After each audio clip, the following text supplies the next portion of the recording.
student of semester 6. Now today we have discussed about silent future of Indian Constitution. भारतीय संविधान की प्रमुख विशेषताओं के अंतर्गत पार्ट 3 में हम आज चर्चा करेंगे कि भारतीय संविधान में संघीय शासन की स्थापना और स्वतंत्र न्यायपालिका और भारत का राष्ट्रमंडल का सदस्य, इन 3 बिंदु पर हम एक एक करके इस पर अपना बताएंगे कि कैसे भारतीय संघीय शासन की स्थापना की गई। और भारतीय संघीय शासन की स्थापना का तात्पर्य यह हुआ कि भारत में फेडरल सिस्टम को अपनाया गया। भारतीय संविधान निर्माताओं ने फेडरल सिस्टम को अपनाते हुए संविधान का निर्माण किया और संविधान के केंद्र के में सहयोग के साथ साथ राज्यों में और केंद्रों के आपसी तालमेल से जो नियम कामावली का निर्माण किया गया कि राज्य और केंद्र मिलकर शासन की बागडोर संभाले और राज्य सरकार और केंद्र सरकार जो है केंद्र को विशेषाधिकार प्राप्त था। और ठीक उसी प्रकार स्वतंत्र न्यायपालिका एवं संस्थान जुडिशियरी सिस्टम जो है वह भारत का स्वतंत्र हो, न्याय व्यवस्था एवं कार्यपालिका व्यवस्था के अंतर्गत नवीन संविधान के निर्माण में न्यायपालिका को हम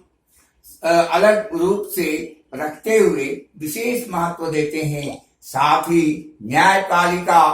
किसी भी देश का इंडिपेंडेंट अंग है और साथ ही साथ किसी भी मुकदमे के लिए नीचे के अदालत से सुप्रीम कोर्ट तक लोग किसी विशेष मुकदमे के प्रति लोग अपना केस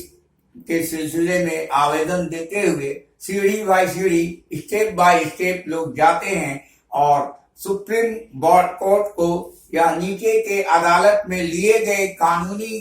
फैसले को उसमें कई जज मिलकर उस पर अपना राय देते हैं और अंत में उसका निष्कर्ष और उसका फैसला सुनाया जाता है। न्यायपालिका का विशेषाधिकार प्राप्त होते हुए भारतीय संविधान में चुनाव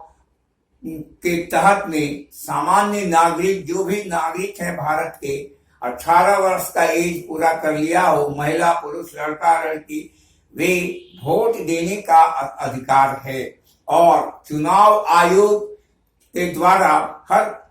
चुनाव कराना उसकी जवाबदेही होती है और जो भी 18 साल के बच्चे बच्चियां होती हैं इलेक्टोरल रोल में उनका नाम दर्ज करना, सर्वे कराना, इस तरह इलेक्शन कमीशन के अनेक कार्य का निष्पादन करना भारतीय संविधान के तहत में यह उनका अधिकार चुनाव आयोग का निर्मित किया गया है। और उसी के तहत में संघीय federal form of system silent future किया जाता है। न्यायपालिका में अटूट श्रद्धा और विश्वास के साथ, लेकिन बहुत से जगह जब मामला पेचीदा होता है तो लोग संतुष्ट नहीं होने पर अपील में आगे भी जा सकते हैं। लेकिन भारतीय संविधान में न्यायपालिका और कार्यपालिका दोनों में शक्तियां अलग अलग हैं। इसके बाद भारत का राष्ट्रमंडल का सदस्य होना, इंडियन कॉमनवेल्थ का मेंबर, राष्ट्रमंडल का सदस्य अपने आप में बहुत बड़ी उपलब्धि है उस देश का। भारत स्वतंत्र होने के पश्चात राष्ट्रमंडल का सदस्य बने रहने की इच्छा व्यक्त की। उस समय के तत्कालीन नेता, तत्कालीन पंडित जवाहरलाल नेहरू ने यह प्रस्ताव दिया कि संविधान के समक्ष, सभा के समक्ष यह प्रस्तुत किया गया, जिन्हें अंत में स्वीकार कर लिया गया तथा 17 मई 1949 को घोषणा की गई कि यह सभा की घोषणा समर्थन करती है कि 27 अप्रैल 1949 को राष्ट्रीय मंडल में प्रधानमंत्री के सम्मेलन में की समाप्ति की गई और जिसमें भारत ने प्रधानमंत्री ने राष्ट्रमंडल की सदस्यता को जारी की और सारे